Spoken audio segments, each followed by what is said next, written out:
Hi, I'm Janie McKenna.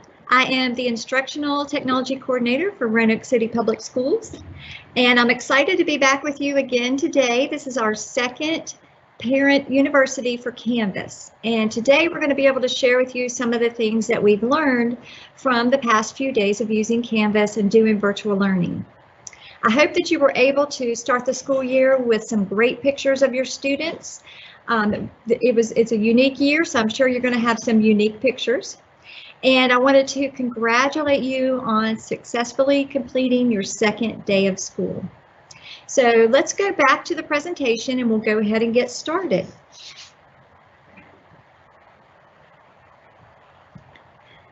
Okay, so our agenda for today will be talking about Canvas, talking about Teams. We've had quite a few questions about Teams. We'll touch a little bit on Parent View again, and then we're going to get to some help and talking about where you can go for help. And finally, we're going to wrap up with some questions and answers. So I'm hoping that today you'll have a lot of answers to the questions that you may have gathered over the past couple of days. All right. All right, what is Canvas? This is one of the questions that we have been asked by parents, and we just wanted to touch base again with what is Canvas. Canvas is the learning management system that our entire division is using to share with you the student curriculum and the student content. And so based on last spring and the curriculum that was provided last spring, the feedback that we received from parents is that it would be helpful to have one location that students would go to receive their instruction. And so we looked around for the best solution, and we found that Canvas was one of the most popular solutions in Virginia. I just want to show you real quick what the screen looks like. I know many of you have probably already seen this screen. This is what the students will see when they log in, and you'll see that by default the student will go to their dashboard, and the dashboard will list the classes that the student is enrolled. So one bit of troubleshooting I wanted to offer here is there is the ability for students to be able to go to courses and look at their courses in a list. For troubleshooting, we recommend that you look at the tiled version rather than the list version, because we have some students who are slightly confused because the list version shows the upcoming classes and when you have assignments due. So the best bet it would be to look at the tiles to see the tiles listing all of your classes. Some tips for Canvas. One of the things that we all tend to do this, is to go ahead and just Google the site rather than going to the Roanoke City site and looking there. If you Google Canvas, you will find all kinds of web addresses, and the instance for Roanoke City is a specific web address for Roanoke City. So if you Google Canvas, it will most likely take you to canvas.com. That will not allow you to log in to our Roanoke City Canvas, and so you'll get an error message. Again, I want to touch base about viewing those classes in the list. Make sure that you are viewing the classes in the tiles, so that way there's no confusion. And another tip that we found that works well is to add a bookmark to your web browser. We have had some parents who've called in with an interest of putting the icon to Canvas on the student's desktop. If you are using a Roanoke City computer, the desktop is locked down so that we can help students from cluttering their desktop or loading things onto their computers that should not be there. What is Teams? This has been a huge question from a lot of parents. So Teams is a separate program that's actually through Microsoft Office. And Teams offers a lot of capabilities, but for our purpose, we are using Microsoft Teams just for the video conferencing portion with our virtual learning. So you will want to make sure that the students are familiar with how to use Teams, and we're going to talk a little bit about that. Okay, so just a refresher, Teams is for video conferencing. Tips for using Teams. We have found that Teams seems to work best in Google Chrome. So if you use the Chrome browser, you're less likely to have some errors. If you are receiving a cannot connect error, we do suggest that you cancel then right-click on the Teams link, and then open it in a new browser. So we have found great success with that as well. And then the next question would be, if you're unable to log into Teams, is to check that your teacher has published the link correctly. So we have had a few broken links. So if you're finding that other students in the class cannot get in, you may want to contact your teacher just to be sure. All right, so when you click on Teams, you will have the option, I wanted to just point this out, that you have the option of opening the video conference in the Teams app. The Roanoke City computers and the iPads should have the Teams app already loaded. But if you're finding that there is a problem with the Teams app, or you're just trying to troubleshoot, you always have the option of continuing to open Teams in the browser. And this would open it in the web browser. There are some limitations for students, but there are no limitations that should prevent the student from participating fully in the class. Okay, once you've clicked on Microsoft Teams, this window will appear at the top of your screen, and it's very easy to just click block and move on because we're in the habit of blocking things from our web browser, but you do want to make sure that your student clicks allow. This will allow students to be able to use their microphone and also to be able to use their camera if they wish. The student may be asked to enter their name. And we do ask that students actually enter the real student name. And the reason for this is we've asked teachers to set their Teams meetings up in a way that it will prompt the students to be housed in a waiting room. And the teacher will recognize the student's name in the waiting room and allow them to come into the meeting. And this is for security purposes, which will allow the teacher to always be monitoring what the students are doing when they're in the video conference. Okay, this is my good friend Haley Poland. You all may know Haley. She offered to do this for me today while we were doing a chat. I needed a screenshot of what Teams looks like. So you'll see here that on the screen, in the largest part of the screen, you'll see that there is obviously the video of the person I'm chatting with. Now, if you have 20 students in a room, you may have more videos up. But I wanted to take a moment to show you the menu bar when you're in Teams. Students will have control over showing their video by clicking the video button to toggle it on and off. And they will also have the option of toggling on and off their microphone. Now, our teachers have been talking with students about behaviors when you're in video conferencing. And we know our students are so excited to see each other and they're anxious to get to talk to one another, but we do ask that students keep their microphone muted if they're not actually communicating with the teacher. So that's just a tip we would like to ask the parents to help us with. Over to the far right, you'll see where there is the link there for the student to be able to hang up. So those are the main 3 buttons that the student would be using while they're in Microsoft Teams. Are you on time for class? This has been a question asked quite often. Some of our students are logging in early to class, which we're super excited about, but they may be waiting in the waiting room for a while. Then we have some students who may be coming in late to class. And once class starts, as you can probably imagine, the teachers have a lot going on. So they're monitoring and they're talking with their students, but they may also be sharing their screen. If a teacher is sharing their screen, as I am now, it's difficult for that teacher to see who is in the waiting room and which participants are waiting in the waiting room. So we urge you to encourage your students to be sure to be on time for class so that the teacher can get started and that she is not delayed in getting class started and other students aren't waiting. So being on time for class in person is always needed, and in addition, it would also be needed for virtual learning. Okay, what is Parent View? We touched on this a little bit during our last meeting, but I just wanted to stress with you what Parent View can provide to you. So as a parent, this is where a bulk of your information will come from. Now, before school started, a lot of parents wanted to get in with their students and be able to see that student's schedule. And that was fabulous because students are excited about which classes they're going to be in, and they want to know which teachers they're going to have. But even after looking at the schedules, there's some other values to ParentVUE.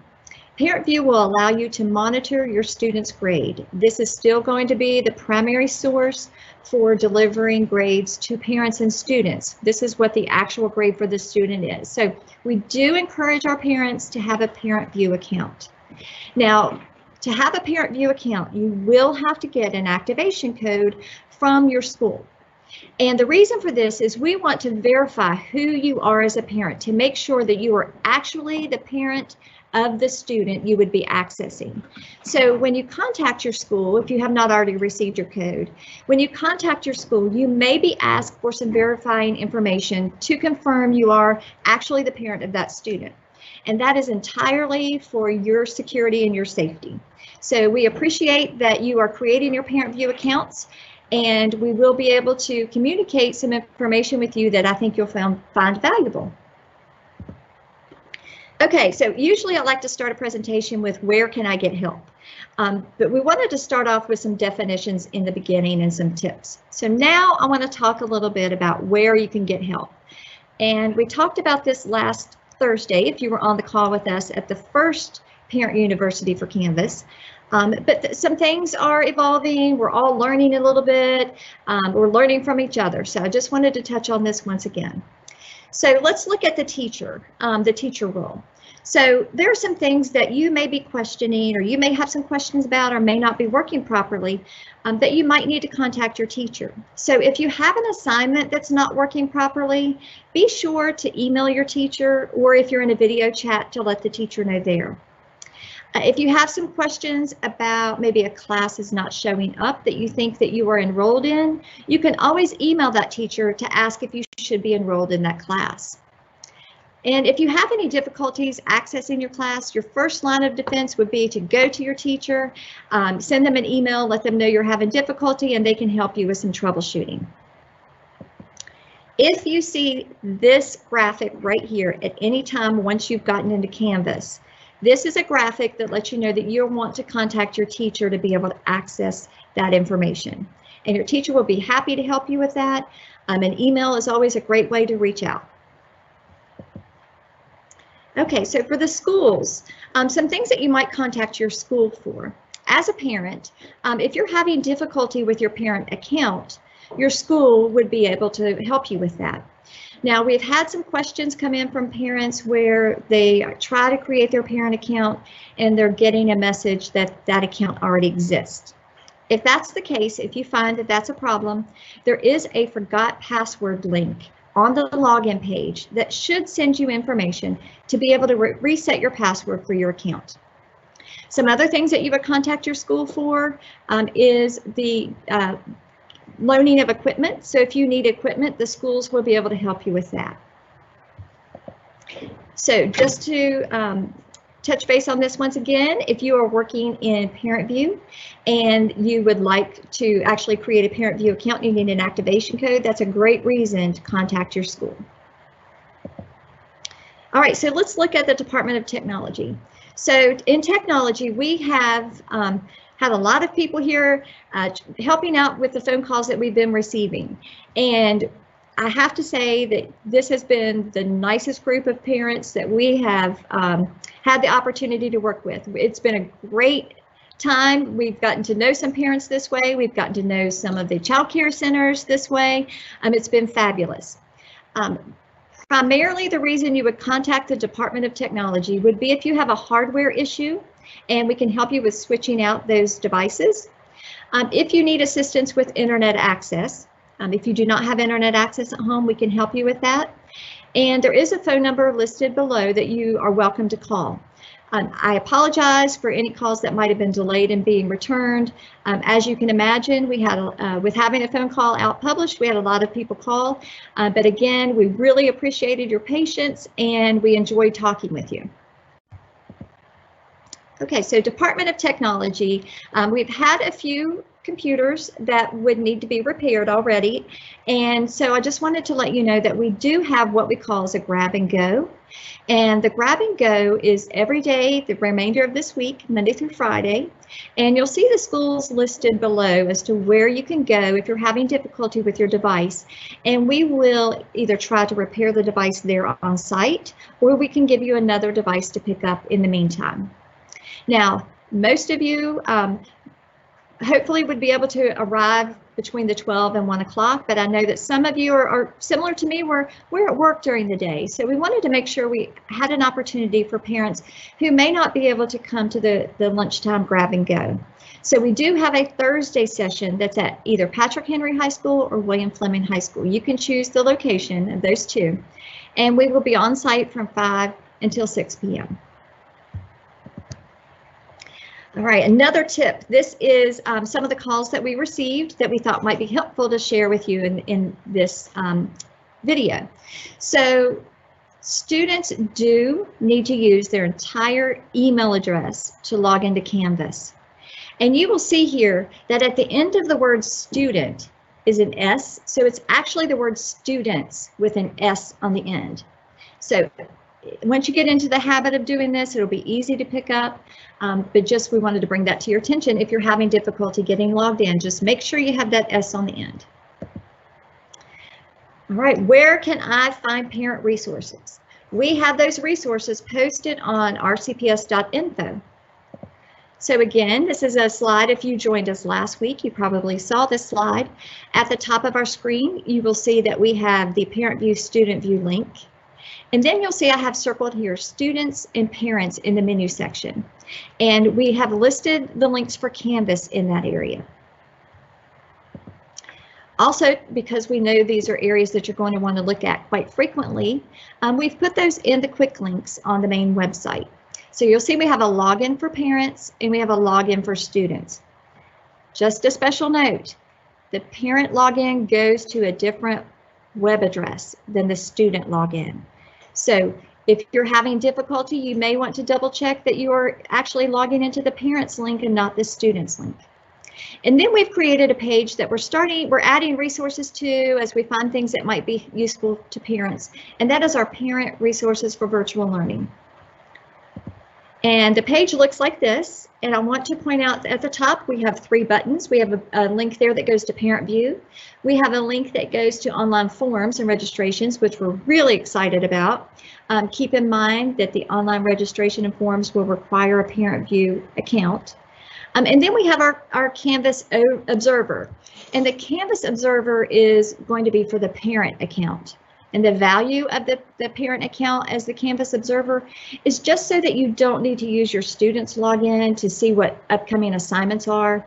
And then as a parent, if you have multiple students, all of their assignments are in one calendar. So it's a great feature that I'd strongly encourage you to check out. So on the screen, I also wanted to just point out that we have a definition of what Parent View is. And then over to the right, you're going to see that we have some instructional sheets that you can download to learn how to use Parent View and also how to use online forms. Now, if this sheet downloads and it asks you for a password, just look for the button that says Read Only. You do not need a password to actually open these documents. All right, scrolling down that screen some more on that parent resource for virtual learning, you're going to see that we have some information about Canvas Observer. Now, this information is similar to what it was last week, if you happened to look at it last week.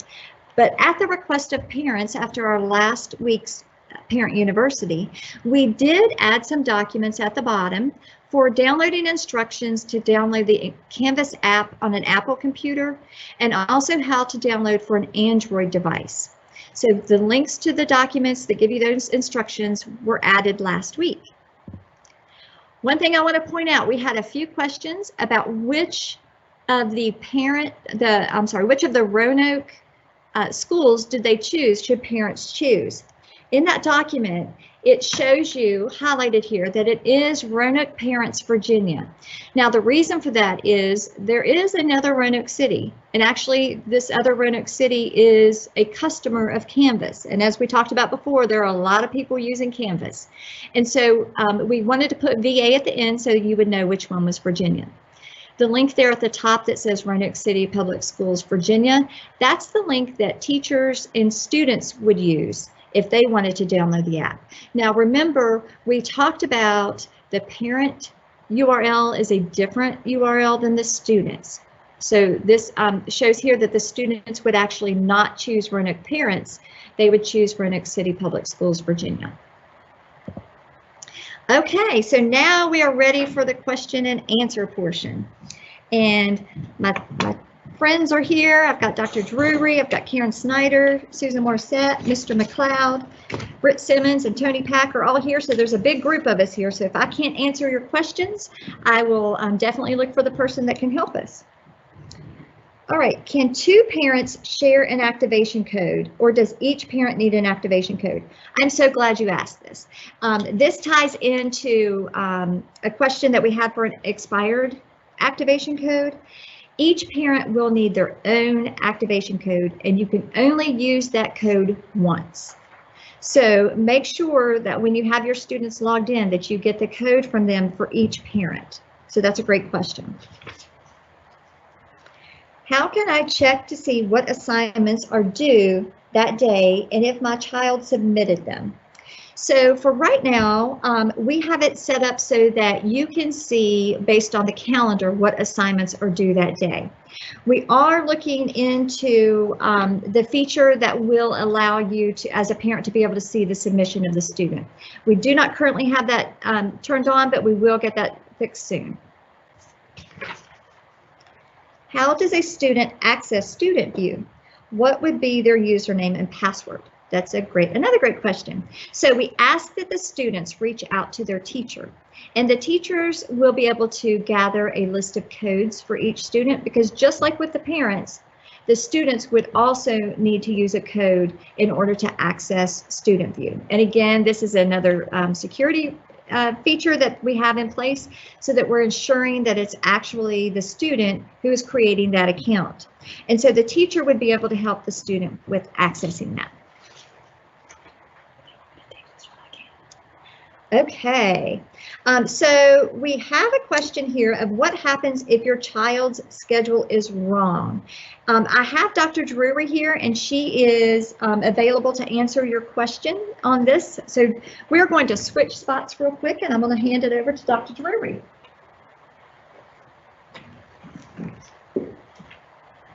Hi there. If your child's schedule is wrong, there's one of two things that are probably happening.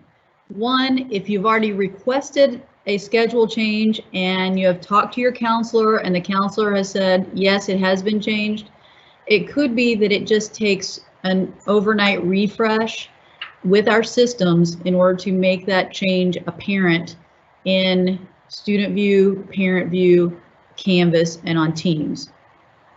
But your teachers should be aware of it, and they should have already added the students into their teams.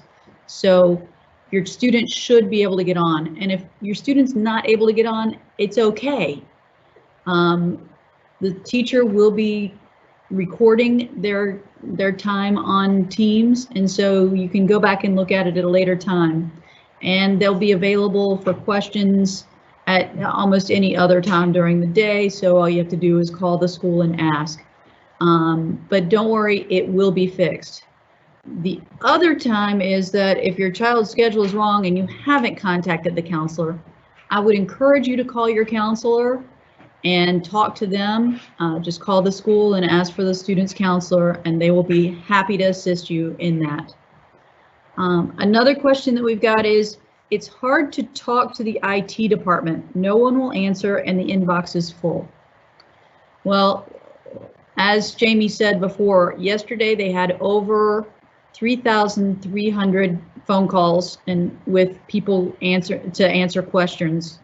And they had about 600 calls that were left as voicemails. And so they are trying to get to those as soon as they possibly can. I know they were answering all of the voicemails from yesterday today. My advice to you is your first line of defense when you have a question is to call your student's school and ask for and ask to talk to the teacher, because a lot of these things the teacher can help you with, and they'll be able to troubleshoot with the student and work through that with them. A question that we've also received is, what are the attendance expectations for students? Students are expected to attend the live sessions.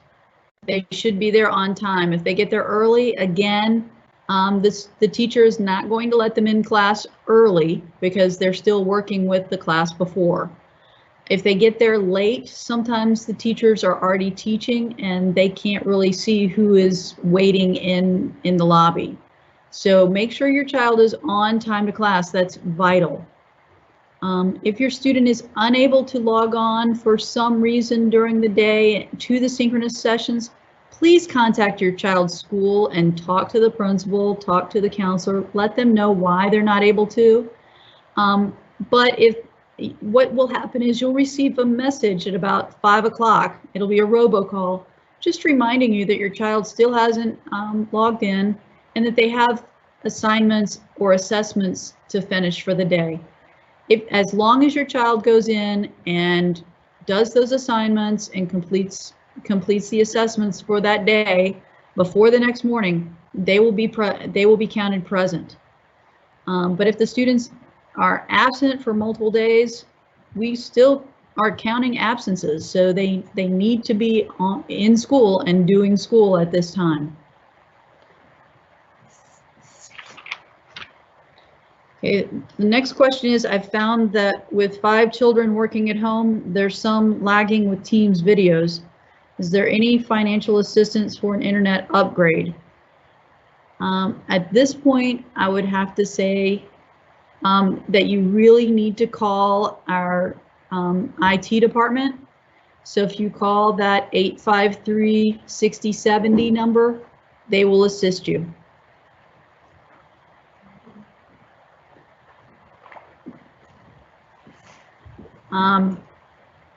The next question is, will all teachers have their daily videos posted at the end of the day? And the answer is yes, they should. That's an expectation. All right, I think we have some technical questions, and I'm going to turn this over to Britt Simmons, who's in our IT department, to answer those questions now.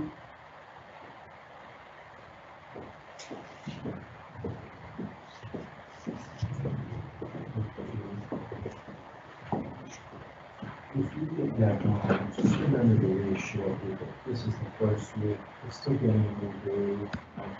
There we go. Sorry about that. One of the questions that I saw this evening and that I've heard several times today, what do you do if your school's out of computers? And unfortunately, this has happened at several of our schools over the last couple of days. We are getting computers to schools as quickly as we can. But there may be a gap here and there when the schools are out of computers. If your school's out of computers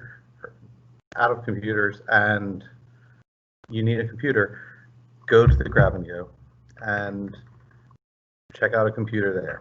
We're trying to make sure that all the schools where we're having Grab and Go support have computers available so that when you come in to get your computer looked at, if we can't fix it, we've got a computer to swap with you.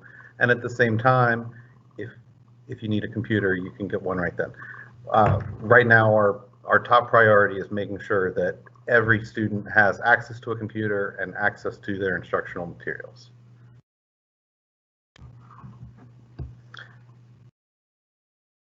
I'm not sure if there are any other questions coming in tonight.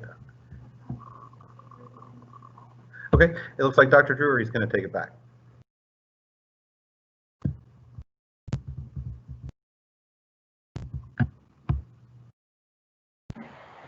Okay.